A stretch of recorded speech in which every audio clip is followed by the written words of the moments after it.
Hello friends, welcome to optimistic studies. Optimistic studies में आप सभी का स्वागत है।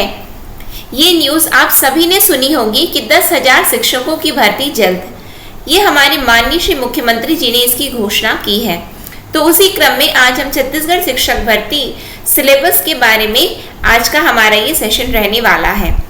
तो चलिए फिर हम आज की क्लास को स्टार्ट करते हैं, जहाँ पे हम सिलेबस देख लेते हैं, क्योंकि हम भर्ती तो निकलेगी वो तो बिल्कुल पता है, क्योंकि हमारे माननीय श्री मुख्यमंत्री जी ने घोषणा की है तो भर्ती तो निकलनी ही है।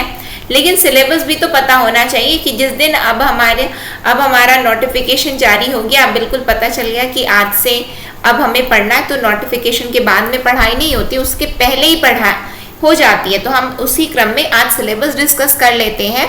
क्यों? क्योंकि ये अभी विभाग ने नया सिलेबस जारी नहीं किया है, ये पुराना ही सिलेबस है, लेकिन ऐसा देखा गया है पैटर्न के अनुसार कि ज़्यादा कुछ परिवर्तन नहीं होता है सिलेबस में। तो उसी क्रम में हम ये पुराना सिलेबस ही देख लेते हैं और इसी के अकॉर्डिंग अब हमें जो है अपनी प्रिपरेशन को स्टार्ट करना है। तो चलिए फिर हम स्टार्ट करते हैं। स्टार्ट करने से पहले यदि आप चैनल पे न्यू हैं तो ज़रूर से चैनल को सब्सक्राइब कर लीजिए, क्योंकि सभी इन्फॉर्मेशन आपको चैनल के माध्यम से ही मिलेगी। सेशन यदि आपको अच्छा लगे तो ज़रूर लाइक कीजिएगा, ज़्यादा से ज़्यादा लोगों तक शेयर ज़रूर कीजिएगा। लाइक और शेयर और सब्सक्राइब करने में बिल्कुल भी कंजूसी मत कीजिए और ज़रूर कीजिए। तो चलिए फिर हम सेशन को स्टार्ट करते हैं। सेशन स्टार्ट करने से पहले एक और इन्फॉर्मेशन मैं आप लोगों को देना चाहूँगी। यदि आप सीजी व्यापम की तैयारी कर रहे हैं या फिर सीजी व्यापम के साथ साथ सीजी पीएससी की तैयारी कर रहे हैं, या फिर आप एडीईओ की तैयारी कर रहे हैं या एबीईओ एग्ज़ाम की तैयारी कर रहे हैं, तो ये सभी के लिए कोर्स आप हमारे मोबाइल ऐप में अवेलेबल है। तो मोबाइल ऐप के माध्यम से आप इन सभी कोर्स में जो है जिस भी कोर्स में ज्वाइन करना चाहते हैं तो आप बिल्कुल अपना एनरोलमेंट करवा सकते हैं। अधिक जानकारी के लिए आप हमें इस दिए गए नंबर पर व्हाट्सएप एवं कॉल भी करके कोई भी इंफॉर्मेशन किसी से भी संबंधित आपको लेनी है तो आप बिल्कुल ले सकते हैं। साथ में ये मोबाइल ऐप की लिंक आपको डिस्क्रिप्शन बॉक्स में भी मिल जाएगी, कमेंट सेक्शन में पिंड कमेंट में भी रहेगी, तो वहाँ से भी आप हमारे मोबाइल ऐप को डाउनलोड कर सकते हो। या फिर गूगल प्ले स्टोर में आप जाइए, वहाँ पे ऑप्टिमिस्टिक स्टडीज़ लिखेंगे तो वहाँ से भी आप हमारे मोबाइल ऐप को डाउनलोड कर सकते हो और आप अपने अनुसार जिस भी कोर्स में एनरोलमेंट करना चाहते हो तो आप कर सकते हो। क्योंकि अभी जो है यदि हम देखें तो नोटिफिकेशन अभी किसी का नहीं आया, लेकिन नोटिफिकेशन बिल्कुल आएगा, ये तो बिल्कुल तय है, ठीक है, कि 2022-23 जो है आपका मतलब कि भर्तियों की भरमार है छत्तीसगढ़ में। तो आपको क्या करना है, अपनी सीट इसमें रिजर्व कर लीजिए, और जिससे आपकी सीट जो है जब मेरिट लिस्ट हो तो वहाँ पे आपकी सीट, आपके नाम आपको दिखाई दे। तो चलिए फिर इसी के साथ में आज के सेशन को स्टार्ट करते हैं, जहाँ पे मैंने आपको बताया कि सिलेबस डिस्कस करेंगे। क्या चीज़ का हम सिलेबस डिस्कस करने वाले हैं, तो हम देखने वाले हैं व्याख्याता अंग्रेजी के पद हेतु परीक्षा योजना। क्या देखने वाले हैं? व्याख्याता अंग्रेजी के पद के लिए, ठीक है। तो इसमें होता क्या क्या है, तो कुल अंक कितने के होते हैं, तो 150 के होते हैं। कितने नंबर का आपका एग्जाम होने वाला है, तो 150 अंक का होने वाला है। जहाँ पे व्याकरण से आपके प्रश्न आपके कितने अंक के आएंगे, 40 अंक के। शब्द सामर्थ्य से 40 अंक का, गद्यांश एवं पद्यांश से 20 अंक का, शैक्षणिक मनोविज्ञान शिक्षा के आकलन एवं मूल्यांकन शिक्षण शास्त्र शैक्षिक अभिवृत्ति से 30 अंक का आपके में प्रश्न आने वाला है। फिर यदि हम बात करें सामान्य हिंदी से कितने प्रश्न आएंगे, तो 10 अंक। कंप्यूटर से कितने आने वाले हैं, तो 5 अंक। सामान्य ज्ञान से जो है 5 अंक का प्रश्न आने वाला है। ये किसके लिए हम सिलेबस देख रहे हैं, तो व्याख्याता अंग्रेजी के लिए देख रहे हैं। इसका मतलब आपको ये समझना है कि व्याकरण में आपकी अच्छी पकड़ होनी चाहिए, शब्द सामर्थ्य में अच्छी पकड़ होनी चाहिए। फिर उसके बाद शैक्षिक मनोविज्ञान शिक्षा के आकलन एवं मूल्यांकन शिक्षण शास्त्र शैक्षिक अभिव्यक्ति से भी आपके काफी नंबर के क्वेश्चन आने वाले हैं। तो आपको ये एरियाज जो है, इतने एरिया तो आपको एकदम स्ट्रॉन्ग रखना है, जो कि हिंदी आप लोग बिल्कुल स्ट्रॉन्ग रखे ही होंगे, और ये वाला तो आप लोग 5 अंक का थोड़ा बहुत जानकारी तो आपके पास होगी ही। इसका मतलब आपको वर्क कितने में करना है, ज़्यादा वर्क आपको कितने में करना है, तो हम अभी हिंदी को भी यदि हम छोड़ दें, ठीक है, तो आपको जो वर्क करना है, आपको 4 सब्जेक्ट अच्छे से करना है। यानी कि आपको एकदम क्या करना है, 40 कितना हो गया, 80 हो गया, 80 और 20 कितना हो गया, 80, 20 हो गया आपका 100, ठीक है। यानी कि आपको क्या करना है, और 30, ठीक है, यानी कि 130 अंक, 130 अंक की आपको बहुत बेहतरीन तरीके से तैयारी करनी है। ये वाले मैं मान करके चल रही हूँ कि आप लोगों से बन ही जाएंगे, ठीक है। थोड़ा बहुत आपको, यदि पहले से आपको थोड़ा नॉलेज है तो बिल्कुल आप लोग बना लेंगे। तो चलिए फिर हम इसी क्रम में देखते हैं, सिलेबस देखते हैं। पहले इंग्लिश का देखते हैं। तो इंग्लिश में क्या बताया गया है, ग्रामर, व्याकरण से क्या आएगा, टेंस, जिसमें टेंस आएगा, वॉइस आएगा यानी कि एक्टिव पैसिव, स्पीच आने वाले, डायरेक्ट इनडायरेक्ट, क्लॉज आने वाले जहां पे adjective clause, relative clause, defining and non defining, adverb clause, noun clause, non infinite clause आने वाला है, डिटरमाइनर्स आने वाला है, models, articles, preposition, finite and non-finite verbs, transformation of sentence, assertive, interrogative, exclamatory, transformation of sentences यानी कि simple to complex, complex to simple, complex to compound, compound to complex, compound to simple and simple to compound, agreement आने वाला है between subjects and verb, punctuation, error finding, figures of speech, some elliptical patterns और conditional sentences आपके exam में आने वाले हैं। यानी कि ग्रामर को आपको क्या करना है, एकदम स्ट्रॉन्ग बनाना है। 40 अंक आपको निर्धारित कर लेने हैं, फुल एंड फाइनल। 40 में आपको कोशिश ये करनी है, फुल एंड फाइनल मतलब आपको मैक्सिमम गेन करने की कोशिश करनी है। समझ में आ रहा है आप लोगों को? आप लोग ये सोचिए ना कि हम पूरा बनाने की कोशिश करेंगे, जितना बन गया ठीक है, यानी कि पढ़ो तो पूरा, ठीक है। ये आपको अच्छे से क्लियरली विजिबल नहीं हो रहा होगा ना, तो टेलीग्राम चैनल में आप टेलीग्राम चैनल को ज्वाइन कर लेना, जिसकी लिंक डिस्क्रिप्शन बॉक्स में रहेगी, कमेंट सेक्शन में भी मैं पिन करवा दूंगी।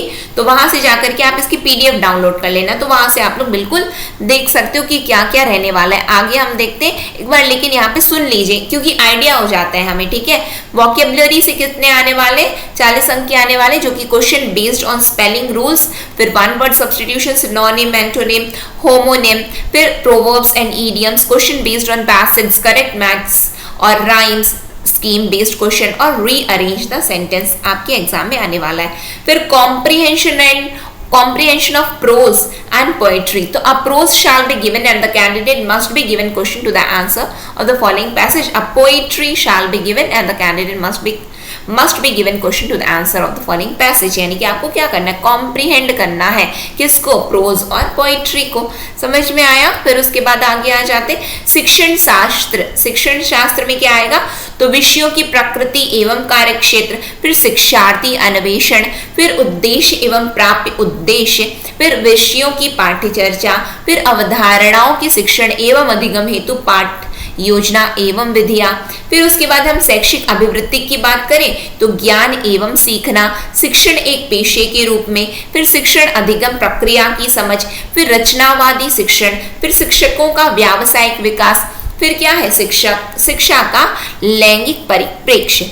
फिर यदि हम बात करें शैक्षिक मनोविज्ञान में क्या आने वाला है, तो शिक्षा मनोविज्ञान की अध्ययन विधियां, मानव विकास, शारीरिक विकास, मानसिक विकास, संवेगात्मक विकास, सामाजिक विकास, नैतिक किशोरावस्था एवं समस्या निर्देशन एवं परामर्श, अधिगम की प्रभावित करने वाले कारक, अधिगम की सिद्धांत, बुद्धि, सृजनात्मकता, विशिष्ट आवश्यकता वाले बच्चे, व्यक्तित्व भिन्नताएं, व्यक्तित्व के सिद्धांत, समायोजन और अभिप्रेरणा।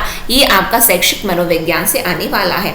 फिर शिक्षा में आकलन एवं मूल्यांकन की यदि हम बात करें तो आपके एग्जाम में आएगा आकलन एवं मूल्यांकन। फिर उसके बाद विषय आधारित अधिगम का आकलन, फिर शिक्षकों में उपयुक्त उपकरण निर्माण की योग्यता और परीक्षण आने वाला है आपके एग्जाम में। यदि हम सामान्य हिंदी की बात करें तो जिस तरीके से व्यापम के द्वारा साथ में सी सेट में जो भी रहता है वही है सिलेबस। स्वर व्यंजन वर्तनी, लिंग वचन काल, संज्ञा सर्वनाम विशेषण, क्रिया विशेषण कारक, समास रचना एवं प्रकार, संधि, स्वर व्यंजन एवं विसर्ग संधि, रस व अलंकार, दोहा चंद सोरठा, व्याकरणिक अशुद्धियां, शब्द रचना, उपसर्ग प्रत्यय, शब्द प्रकार, तत्सम तद्भव, देशज विदेशी, पर्यायवाची, विलोमार्थी, अनेकार्थी शब्द, अनेक शब्दों या वाक्यांश के लिए एक शब्द, मुहावरे व लोकोक्तियां। ये आपके सामान्य हिंदी के पाठ्यक्रम है, ये आपका सिलेबस है जहाँ पे आपको हर एरिया को, देखिए कोई भी एरिया को आपको छोड़ना नहीं है, आपको सभी एरिया को प्रॉपरली आपको समय देना है, समय के साथ में जिसमें ज्यादा अंक का आ रहा है उसमें ज्यादा समय बस देना है, लेकिन किसी भी एरिया को आपको छोड़ना नहीं, पढ़ना सबको है आपको, ठीक है। फिर यदि हम बात करें कंप्यूटर, तो आई नो ये थोड़ा सा आपको दिख नहीं रहा होगा, क्लियरली विजिबल नहीं हो रहा होगा, है ना। तो ये मैं थोड़ा जूम करके आपको दिखा देती हूँ कि कंप्यूटर का है, जो कि अब हम डिस्कस करते हैं। पीडीएफ मैं प्रोवाइड करवा दूंगी, वहां से आप लोग जाकर के देख सकते हो, डाउनलोड कर लेना आप लोग, ठीक है। तो कंप्यूटर संबंधी सामान्य ज्ञान के अंतर्गत कंप्यूटर का उपयोग, कंप्यूटर के प्रमुख भाग, प्रिंटर के प्रकार, ऑपरेटिंग सिस्टम के नाम, कार्यालय के उपयोग के लायक सामान्य, माइक्रोसॉफ्ट ऑफिस के अंतर्गत वर्ड, एक्सेल, पावर पॉइंट की जानकारी, इंटरनेट के उपयोग, एंटीवायरस के उपयोग, मल्टीमीडिया के उपयोग, सीडी डीवीडी से संबंधित जानकारी, गूगल, अलविस्ता, यूट्यूब की सामान्य जानकारी। ये आपका कंप्यूटर संबंधी सामान्य ज्ञान है। यही पैटर्न हर एक एग्जाम में फॉलो होता है, चाहे वो सीजीपीएफएम का कोई भी एग्जाम हो, हॉस्टल वार्डन हो, जहाँ पे 50 नंबर का आने वाला है, जहाँ पे 25 नंबर बिल्कुल पाना अनिवार्य है। तो ये सभी एग्जाम में यही सिलेबस रहता है। सामान्य ज्ञान की यदि हम बात करते हैं तो भारतीय राजनीतिक व्यवस्था एवं संविधान से आपके प्रश्न बनेंगे, भारतीय इतिहास एवं राष्ट्रीय आंदोलन से प्रश्न बनने वाले, भूगोल से प्रश्न आएंगे। तो भूगोल की क्लासेस अभी चैनल में अपलोड की जा रही है, बिल्कुल अटेंड कीजिए। तो जब तक अभी वो चैनल में अपलोड की जा रही है, लेक्चर 1 से हमने बेसिक भूगोल से स्टार्ट किया है, तो बिल्कुल अटेंड करो। रही बात राजनीति की, यानी राजनीतिक व्यवस्था एवं संविधान की, तो उसके भी लेक्चर्स डले इंडियन पॉलिटी नाम से, तो उसको भी अटेंड कीजिए। आप लोगों की बेसिक अंडरस्टैंडिंग डेवलप होनी चाहिए। यदि आप एकदम न्यू हैं तो बिल्कुल, या फिर नए भी नहीं है ना, तो भी हम चाहे जितने भी बार आप, यदि कितने भी साल से यदि कोई व्यक्ति कोई भी एग्जाम दे रहा है, तो भी जब वो फाइनल एग्जाम देने जाएगा ना, उसको रिवीजन बहुत ज्यादा जरूरी है। तो रिवीजन की तरह देखना है, रिवीजन की तरह देखिए। यदि बेसिक अंडरस्टैंडिंग जानकारी के लिए, पढ़ने के लिए देखना है, तो भी क्लासेस को अटेंड जरूर कीजिए, क्योंकि जब आपको जो चीजें फ्री में प्रोवाइड करवाई जा रही है, तो उसका लाभ भी लीजिए आप लोग, ठीक है। भारतीय अर्थव्यवस्था से प्रश्न आने वाले हैं, फिर सामान्य विज्ञान से प्रश्न बनेंगे, और छत्तीसगढ़ की सामान्य जानकारी आपको होनी अनिवार्य है, ठीक है, आवश्यक है। इतिहास, भूगोल, राजनीतिक व्यवस्था, अर्थव्यवस्था, शासकीय योजनाएं, पुरस्कार, सम्मान, परंपराएं, लोकगीत, संगीत, महत्वपूर्ण व्यक्तित्व और छत्तीसगढ़ से संबंधित अन्य महत्वपूर्ण विषय, यानी कि कुल 5 नंबर के प्रश्न इससे बनेंगे, 5 नंबर के प्रश्न इससे बनेंगे। उसी अनुसार पढ़ना कि 5 नंबर का प्रश्न बना पाओ, ठीक है। तो ये आपकी एक सिलेबस डिस्कशन रहा है, जो कि पुराना सिलेबस है, लेकिन ये आप ये मान करके चलिए बदलता नहीं है, यही सिलेबस रहने वाला है, ठीक है। तो अपनी तैयारी को बिल्कुल एकदम स्टार्ट कर दीजिए और बहुत ही अच्छे से पढ़िए, क्योंकि डेफिनेटली शिक्षक भर्ती जो है निकलने वाली, क्योंकि हमारे मुख्यमंत्री जी ने यदि घोषणा की है तो डेफिनेटली निकलेगी ही। तो देर मत कीजिए और पढ़ाई स्टार्ट कर दीजिए, ठीक है। तो ये इसी के साथ में आज के सेशन को मैं एंड करूंगी।